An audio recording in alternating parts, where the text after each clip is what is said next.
Good Morning Business. Le débat. Et cette question chère à Christophe, quand la Chine s'enrhume, le monde... Non, quand la Chine éternue, le monde s'enrhume-t-il? En plus, j'y arrive pas.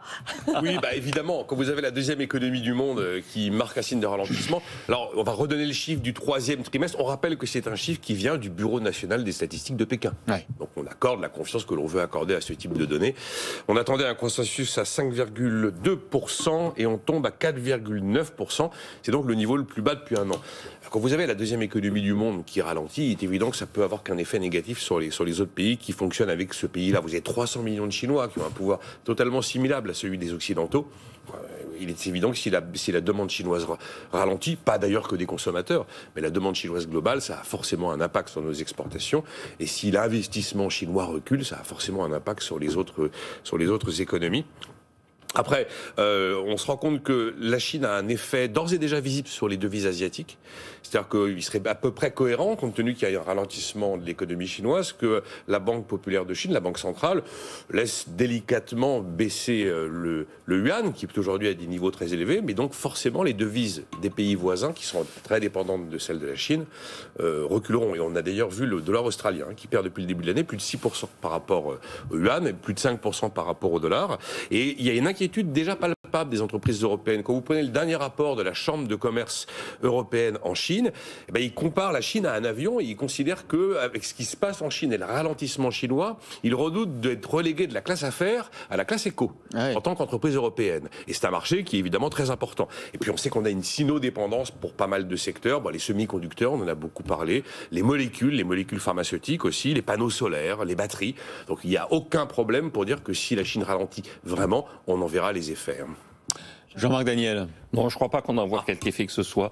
Parce que la Chine, depuis un certain temps, on était au courant de ce qui se passait. Bon, le chiffre de 4,9, comme l'a dit Nicolas, c'est une statistique officielle, donc il est faux. Ça fait un certain temps. Mais faux dans quel sens? C'est ça qui est intéressant. En général, on améliore plutôt la situation. Oui. Donc c'est encore pire que ça, alors? Oui, c'est encore pire que ça, mais depuis longtemps. C'est-à-dire quand on regarde effectivement des chiffres un peu plus précis, c'est du FMI, qui sont consolidés sur un certain nombre d'indicateurs, on voit bien que la Chine, il y a un endettement des entreprises chinoises qui est passé de 200% du PIB en 2015 et qui passera, d'après le FMI, à 300% en 2025. Donc, on a une économie qui est tirée par le crédit, un déficit structurel des finances publiques du budget de l'État qui est de 10% du PIB.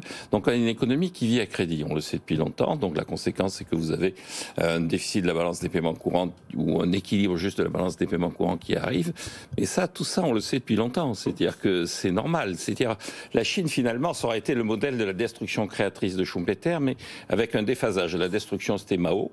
La création, c'était Deng Xiaoping. Maintenant, on est arrivé au bout du processus de Deng Xiaoping et on a une économie qui est une économie qui est en train d'atterrir. Et il y a d'autres économies qui ont atterri. On nous avait expliqué que le Japon allait conquérir le monde dans les années 80, que le ralentissement spectaculaire de l'économie japonaise dans les années 90, qui était la deuxième économie du monde à l'époque, de très très loin, allait plomber la croissance. On n'a jamais eu autant de croissance que dans les années 90. Donc que la Chine ait des problèmes intérieurs, c'est évident. Que la Chine ait des problèmes de gouvernance, c'est évident. Que les entreprises aient de quoi s'inquiéter sur le fait qu'un pays qui est un pays géré de façon autoritaire, c'est le moins qu'on puisse dire, ne respecte pas forcément ses engagements en termes de rémunération des capitaux investis, c'est évident. Que la croissance mondiale soit pénalisée significativement par la normalisation de l'activité chinoise, ça me paraît moins net. Jean-Marc Daniel qui a toujours pensé qu'on surestimait la Chine. Totalement. Totalement dans un sens et dans l'autre. Mais le problème, c'est qu'il est certain que les chiffres sont faux, mais la dégradation est de plus en plus palpable. Ouais. Donc à chaque fois que vous avez un chiffre, en fait, vous savez que vous êtes en dessous, mais chaque fois, c'est quand même un chiffre qui est beaucoup plus bas que ce qu'on attendait. Sur l'économie mondiale, qui est la question. Le ralentissement de l'économie mondiale, il est un peu inscrit dans les tuyaux aussi. Merci, messieurs.